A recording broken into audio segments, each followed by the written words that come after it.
안녕하세요. 더 나은 삶입니다. 마키아벨리의 군주로는 모르는 사람이 없습니다. 목적 달성을 위해 수단과 방법을 가리지 않는 권모술수를 배우고 싶거든 군주론을 보라고 하지요. 권력의 속성을 낱낱이 파헤친 군주론은 히틀러, 무솔리니와 같은 독재자들의 사랑을 받는 책이 되기도 합니다. 또 교황청은 이 책을 금서로 낙인 찍은 전력이 있어 군주론은 부도덕적이며 비윤리적인 더러운 권력을 쫓는 책처럼 묘사되기도 하는데요. 하지만 실제로 읽어본 사람은 의외로 거의 없습니다. 굉장히 짧은 책임에도 불구하고 고전은 참 손이 안 가는 건 어쩔 수 없는 듯 합니다. 군주론은 100페이지를 조금 넘고 내용도 어렵지 않은 책입니다. 그럼에도 우리는 쉽고 짧은 고전을 읽을 생각보다는 누군가가 고전에서의 글귀를 인용하는 모습을 보면서 감탄하는 데만 익숙합니다. 군주론은 마키아벨리가 1512년에 쓴 책입니다. 당시 배경을 잠시 살펴보면 이탈리아는 여러 도시국가로 분열되는 상황이었고 각 도시국가들은 세력 다툼이 한창이었습니다. 마키아벨리는 그중 하나인 피렌체 사람이었죠. 그리고 외부에는 프랑스, 신성 로마 제국과 같이 거대해진 나라들이 전쟁을 걸고 있었습니다. 굉장히 혼란스러운 시기였습니다. 매일같이 동맹과 배신, 반란과 쿠데타, 전쟁과 수성 등 다양한 사건 사고가 일어난 시기입니다. 이번 영상에서는 아주 빠르고 간결하게 군주론의 내용을 정리할 것입니다. 책 속에서 흥미로운 몇 문장만 가져와서 명언놀이를 하는 것보다 책의 전체 흐름을 보면서 마키아벨리가 진정으로 하고자 했던 메시지를 스스로 느껴보는 시간을 갖도록 하겠습니다. 군주론의 내용은 군주제를 기반으로 설명하고 있으나 권력의 속성은 비슷비슷하기 때문에 이를 국제정치에 대입해보거나 우리나라의 역사에 대입하거나 기업활동, 혹은 리더십 등에 대입해보는 것도 충분히 재미있을 것입니다. 그럼 시작하겠습니다. 국가의 통치체제는 공화국과 군주국으로 나뉩니다. 그리고 군주국은 세습 군주국과 새로 태어난 군주국으로 나뉘지요. 세습 군주국은 새로 정복한 신생 군주국보다 유지가 쉽습니다. 질서와 정책만 잘 가다듬기만 해도 평생을 다스릴 수 있습니다. 권력이 대를 이어갈수록 사람들은 변화를 싫어하기 때문이죠. 기존 군주국이 새 영토를 획득한 경우는 불안정합니다. 새로운 영토를 획득해 나가다 보면 그 지역 세력들의 적이 될 수밖에 없는데요. 반드시 지역 주민들의 지지가 필요합니다. 새로운 영토를 관리하는 방법은 두 가지 유형으로 나눠볼 수 있습니다. 먼저 언어와 풍습 그리고 제도가 유사한 지역에서는 이전 통치자의 가문을 숙청해버리고 모든 법과 제도는 이전과 동일하게 하면 됩니다. 반면 언어, 풍습, 제도가 다른 지역은 조금 까다롭습니다. 여러 가지 방법이 있는데요. 새로운 군주가 직접 그 지역에 거주하는 게 제일 좋습니다. 빠른 대처가 가능하며 민중들은 이전의 군주를 잊고 새로운 군주를 사랑하게 됩니다. 직접 거주가 어렵다면 본국과 새로운 영토를 이어주는 중요한 거점에 직할지를 건설합니다. 직할지에 살고 있는 몇몇 사람들이 재산을 뺏기게 된다는 문제가 있지만 어쩔 수 없습니다. 그들은 반격하지 못합니다. 새로운 영토에 군대만 남겨놓는 것은 좋지 않은 방법입니다. 비용도 많이 들 뿐만 아니라 군대들이 설치고 다니면서 민중의 적이 되기 때문이죠. 군주는 항상 자신이 맹주가 되어 보호자 역할을 자청해야 합니다.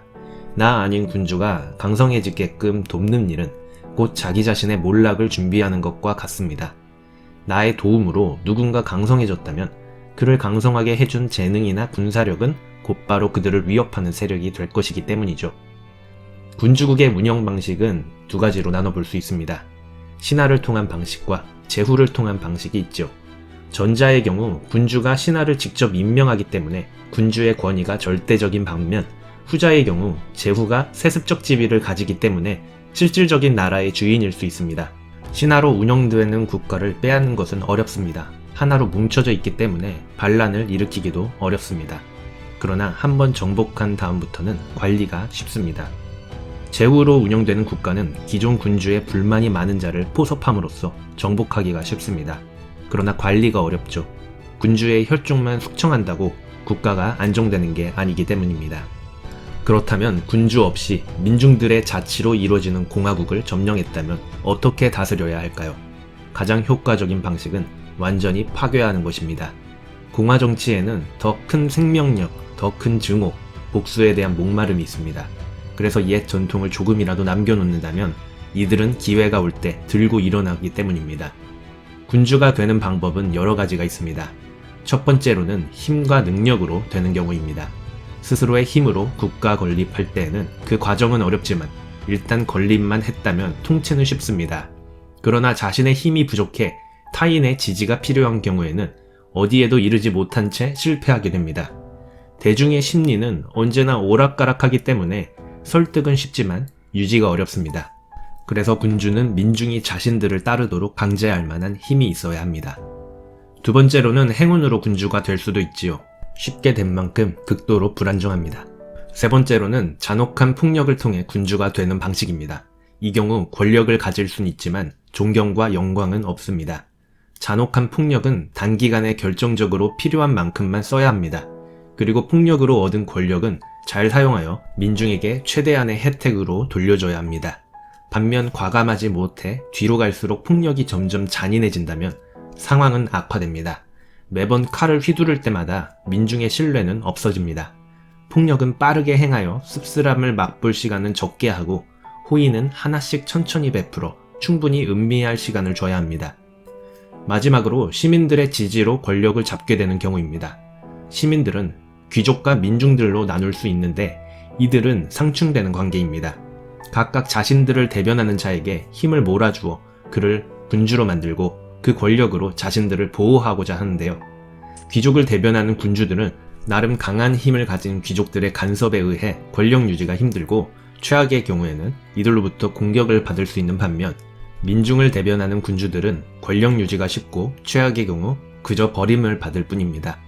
때문에 귀족을 대변하는 민중을 대변하든 권력을 잡은 다음부터는 무조건 민중의 마음을 얻는 것을 절대적 우선순위로 삼아야 합니다.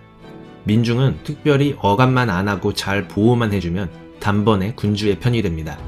반면 귀족들은 언제라도 형세가 기울면 곧바로 군주를 파멸시킵니다.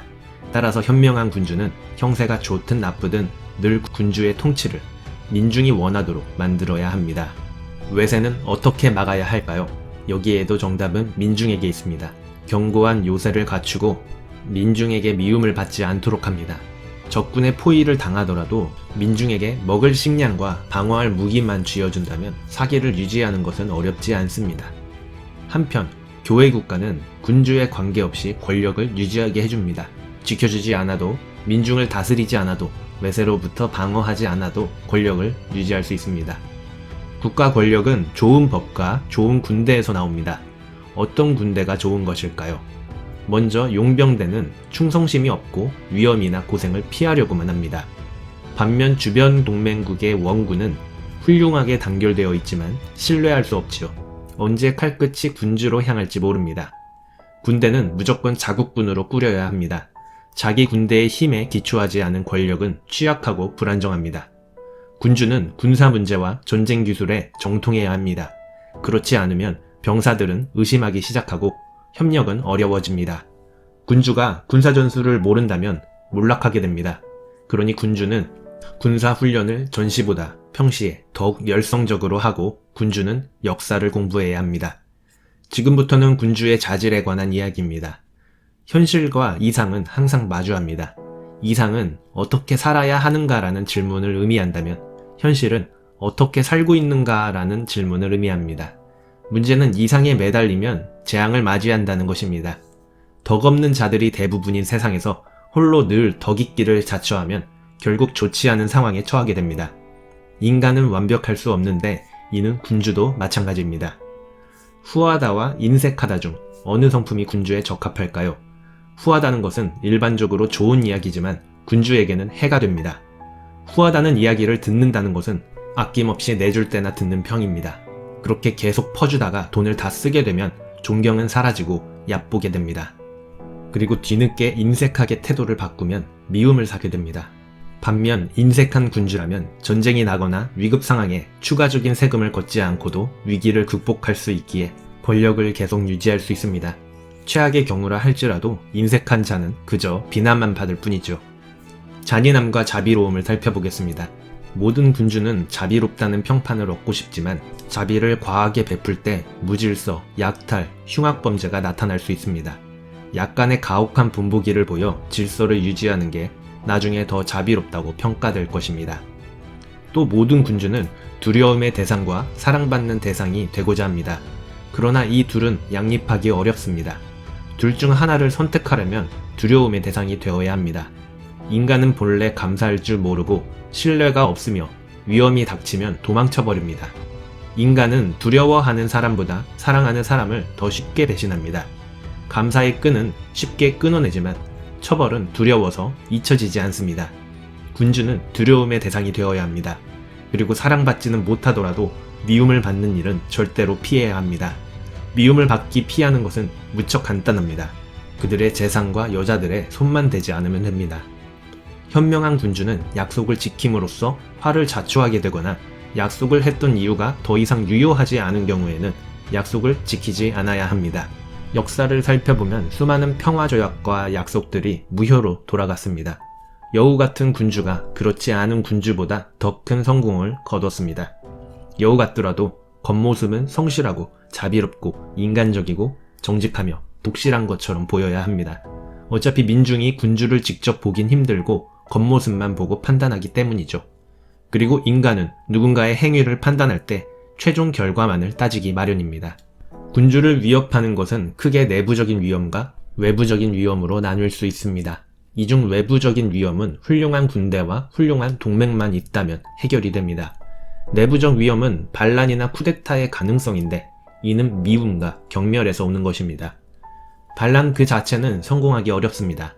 반란은 여럿이 도모할 수밖에 없는데 누군가 배신하여 고자질한다면 그로부터 얻는 혜택이 상당하기 때문이죠. 여기서 중요한 게 민중을 내 편으로 만들어둬야 한다는 것입니다. 만약 반란에 성공하더라도 옛 군주를 섬기는 민중 입장에서는 반란 세력이 민중의 적이 된 것과 다름없기 때문입니다.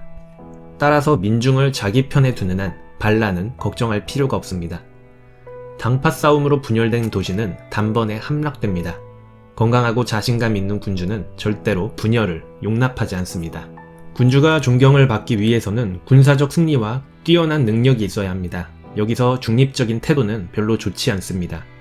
이웃 두 나라가 전쟁을 한다면 어느 한편에 서서 전력으로 싸워야 합니다. 만약 중립을 외친다면 승자의 전리품이 될 뿐입니다. 눈앞의 위험만 피하고자 하는 군주들은 대개 중립을 택했는데 이들 대부분은 비참한 최후를 맞이합니다. 능력은 경제를 말하는 것입니다. 능력 있는 자를 항상 우대하고 재산을 늘리거나 도시의 번영을 가져다줄 계획이 있는 자들을 지원하고 의욕을 고취시켜야 합니다. 재산을 빼앗거나 세금이 과다하게 부과될 리가 없도록 해야 합니다. 민중이 걱정 없이 생업에 종사할 수 있게 하는 것이 포인트입니다. 좋은 신하를 두고 싶다면 그들에게 명예와 풍요로움을 선사하면 됩니다. 물론 더 큰 욕심은 품지 못하도록 해야 하겠죠. 아첨꾼들로부터 자신을 지키는 유일한 방법은 누군가 당신에게 진실을 말해도 당신이 화를 내지 않는다는 점을 사람들에게 이해시키는 것뿐입니다. 하지만 모두가 당신에게 몰려가 진실을 이야기한다는 것은 당신의 위험이 사라진 것입니다. 그러므로 소수의 총명한 신하를 택하여 그들에게만 진실을 말할 권리를 줍니다.